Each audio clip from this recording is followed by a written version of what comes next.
Bonjour à tous et bonne année 2017. Aujourd'hui dans cet épisode de Mode Manuel, je vais vous expliquer la différence entre un APC et un full frame. Car oui, en effet, ce sont deux systèmes différents avec deux systèmes d'objectifs différents, avec différentes fonctionnalités, différents prix et aussi différentes utilités. On va parler dans cet épisode de plein de choses très techniques. On va parler des profondeurs de champ, de distance de la mise au point, des densités des pixels. On va parler des... Bref, c'est un épisode très complet. Le but, c'est de voir si c'est la taille qui compte ou pas. Donc, mon manuel commence. 1, 2, 3, quoi? Waouh!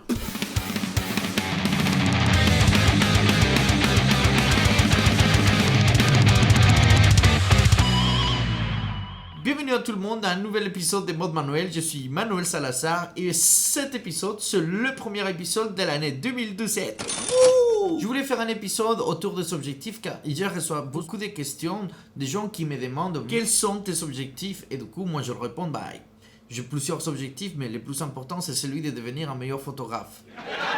Non, bref, sérieusement, j'étais en train de penser à faire un épisode sur les objectifs et j'étais en train de parler avec Seb et lui m'a dit écoute, tant que faire, si tu vas parler des objectifs, pourquoi tu ferais pas un épisode genre APC full frame, comme ça on comprend vraiment toute cette partie et je dis challenge accepted. Donc on va commencer à vous expliquer les différences des APC et full frame et on va commencer avec la plus importante, la taille du capteur. Le plein format ou full frame, c'est un format qu'on a emprunté de l'argentique. C'est-à-dire qu'à l'époque argentique, on avait le format 35 mm et c'est parce que la pellicule, elle mesure 24 x 36 mm, mais l'auteur de la pellicule avec le bord troué, elle fait 35 mm. Donc on l'appelait 35 mm à l'argentique. En plus, c'est ce qu'on appelle les petits formats, mais bon, ça on le verra tout à l'heure quand on parlera un peu plus d'argentique. 24 x 36, c'est la taille d'un capteur full frame plein format. On le dit que c'est plein format parce qu'ils remplissent l'image de 35 mm. L'APC vient aussi de l'argentique et ces sigles veulent dire Advanced Photo System et c'est pour classique. Il existait aussi deux autres types de formats APS, d'Advanced Photo System, donc il existait le P pour panoramique et les H pour haute définition, qui c'était un format qui était en proportion 16/9. Alors, de l'argentique, on a emprunté la APC qui c'est environ 1,5 fois plus petit que 24-36 mm. Et bien sûr, on conserve les mêmes proportions. Mais qu'est-ce que ça veut dire? Avez-vous déjà remarqué que les lentilles des objectifs sont circulaires, mais nos images ne le sont pas? Cela veut dire en effet que l'image qui projette un objectif est circulaire, mais uniquement la partie projetée contre le capteur est possible d'être enregistrée, car sinon il nous faudra des capteurs circulaires aussi. Vivement les capteurs circulaires. Et ça va arriver. Le capteur full frame fait 43 mm de diagonale, c'est-à-dire que les objectifs doivent au moins mesurer 43 mm de diamètre pour pouvoir projeter une image dans un capteur plein format. Le capteur APC va uniquement capturer une portion de cette image car il est plus petit. La diagonale d'un APC est plus petite et c'est pour ça que les constructeurs ont créé des objectifs spécialement dédiés à un APC, c'est-à-dire avec un diamètre plus petit vu qu'il y a une partie de l'image qui n'est pas prise en compte par un capteur APC. Ces objectifs sont donc plus petits et moins lourds. Aujourd'hui, quand on parle de la distance focale des objectifs dans un système APC, on entend souvent parler d'un facteur de grossissement ou crop factor, que c'est le nombre de fois par lesquels on va multiplier la distance focale pour trouver son équivalent dans le plein format. 1,5 pour Sony, Nikon, Pentax et 1,6 pour Canon. Et oui, en effet, ici, c'est Nikon qui a les capteurs plus grands. Mais avant de procéder, je voudrais vous expliquer quelque chose qui est très important pour comprendre le reste de l'épisode, et c'est la distance focale et l'angle de vue. La distance focale est tout simplement la distance d'une lentille qui se trouve plus ou moins au milieu de l'objectif et le capteur. Cette distance va donner donc les champs de vision qu'on peut regarder à travers d'un objectif. Autrement dit, l'angle de vue. Si on prend une image avec deux boîtiers, un APC et un full frame avec la même distance focale, à la même distance du sujet, on va se retrouver avec un angle de vue différent. Quand on parlait des facteurs d'agrossissement, c'est les facteurs d'agrossissement pour obtenir l'angle de vue d'une focale équivalente d'un format. Ce qui nous laisse avec 12 options. Soit on recule pour obtenir les mêmes cadrages. Et à ce moment-là, on change la distance à laquelle on fait la mise au point du sujet du capteur. Soit on change la distance focale pour obtenir l'équivalent de l'angle de vue. Mais ceci va changer vraiment les conditions des prises de vue et c'est cette partie-là qui pose des problèmes, des questions et des confusions. Mais la distance focale sera toujours la même car physiquement parlant, la lentille est toujours à la même distance du capteur. Alors, je vais vous parler de la profondeur du champ qui est une des choses qui est très importante dans la photographie mais aussi essentielle pour comprendre la différence entre un APC et un full frame. Surtout quand les gens disent qu'un APC a une plus grande profondeur du champ. Et c'est quoi la profondeur du champ? La profondeur du champ, mais aussi quel nom? Je vais utiliser un autre nom plus graphique, plus visuel pour comprendre. La profondeur du champ, c'est une zone de netteté. C'est-à-dire que quand on fait la mise au point dans un sujet, une partie avant et une partie à l'arrière du sujet vont être plus ou moins nettes. Et c'est cette zone de netteté qu'on appelle la profondeur du champ. Ce que vous devez retenir, c'est qu'il y a uniquement 3 choses qui peuvent affecter la profondeur du champ. Et numéro 1, ça va être la distance focale. C'est-à-dire que la distance focale va avoir une influence sur la profondeur du champ. Voyons ces images que j'ai prises avec des distances focales différentes, avec la mise au point toujours au même endroit, avec les mêmes sujets à la même distance entre le sujet et le capteur. L'autre chose qui va augmenter ou diminuer la profondeur du champ, c'est la distance à laquelle se trouvent les sujets sur lesquels on va faire la mise au point. Et en effet, c'est ici qu'il y a un grand impact.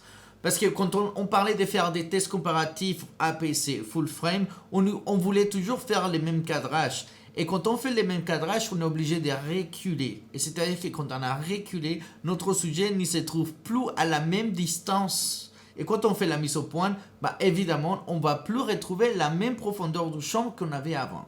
Et juste pour que vous voyez, j'ai fait un test avec une longue focale, exactement 1 mètre de distance, je l'ai mesuré. Et vous allez voir qu'il n'existe aucune perte de profondeur du champ entre un capteur APC et un capteur full frame. Et la dernière chose qui peut modifier la profondeur du champ, c'est l'ouverture. Comme vous pouvez le voir dans ce test, j'ai pris plusieurs images à différentes ouvertures. Et on peut apercevoir que la profondeur du champ change à chaque fois qu'on change d'ouverture.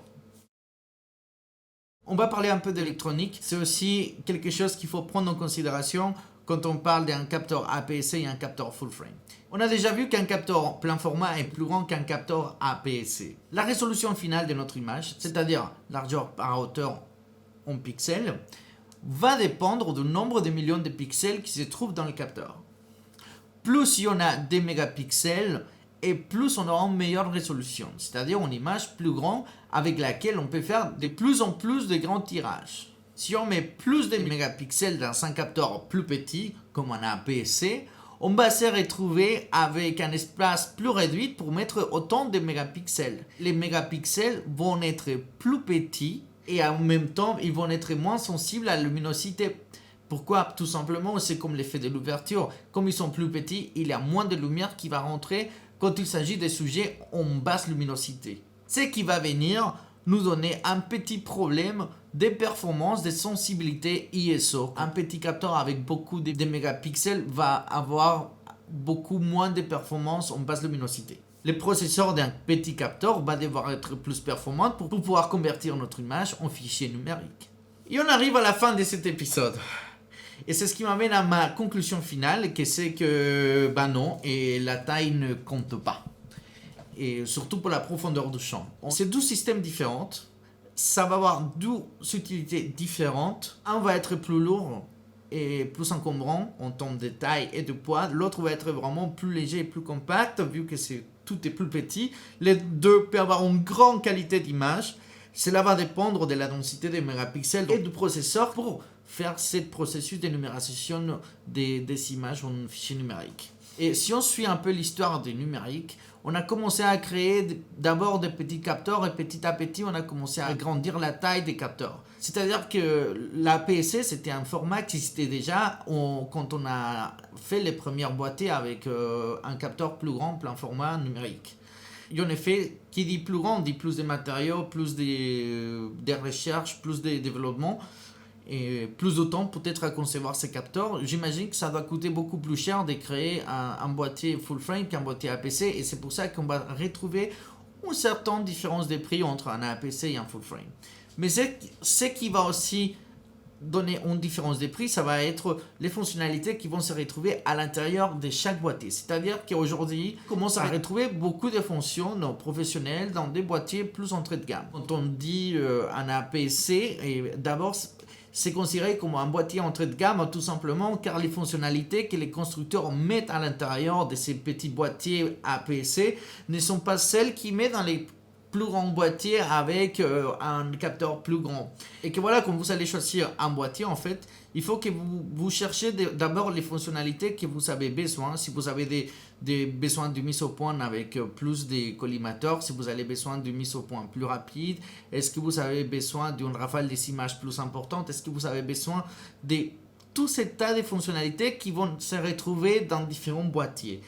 Et finalement, à la fin, la taille des capteurs, elle ne dit pas grand-chose. C'est plutôt vraiment les processeurs, le nombre de mégapixels, la sensibilité ISO, car on l'a déjà vu en termes d'optique, visuelle et lentilles, ça ne change pas grand-chose. Bon voilà, j'arrive à la fin de cet épisode. Si ça vous a plu, si c'est le cas, je vous demande s'il vous plaît de bouger la main droite ou gauche de votre souris et faire un like sur les pouces vers le haut. Ça va me faire trop plaisir de savoir si ça vous a plu ou pas. Si vous avez des questions, vous pouvez les mettre dans les commentaires. Je vais essayer de répondre à tout le monde. J'essaie de répondre à tout le monde. Quand je sais la réponse, quand je connais la réponse, j'essaie de répondre à tout le monde. Vous pouvez suivre Mode Manuel sur Facebook. Je suis sur Facebook. Des annonces importantes. Il y a un workshop d'entreprise qui va venir très bientôt à Lyon. Dans ce workshop, vous allez être mis en situation comme si vous êtes dans un shooting d'entreprise. Je vais vous expliquer comment je fais mes setups d'éclairage et comment je prépare tout mon matériel, comment je pars aux gens, comment j'ai fait la direction des modèles. Bref, et c'est une journée remplie de beaucoup d'exercices et c'est très pratique. Vous avez le temps aussi de parler un peu avec moi pour voir et vraiment, et c'est ce qui vous manque au lycée. C'est un workshop très complet qui va arriver et si vous êtes intéressé, j'aimerais bien que vous le faites savoir à mon Facebook. Vous m'écrivez, comme ça je fais un petit fichier Excel avec le nombre de gens qui sont intéressés, les villes dans lesquelles vous êtes. Comme ça, je vois où est-ce que je peux commencer à programmer ces différents workshops qui vont arriver. Merci à tout le monde d'avoir regardé cet épisode. Je vous dis, salgan, diviértanse y nos vemos el próximo mes. Mode Manuel dice hasta luego. ¡Wow!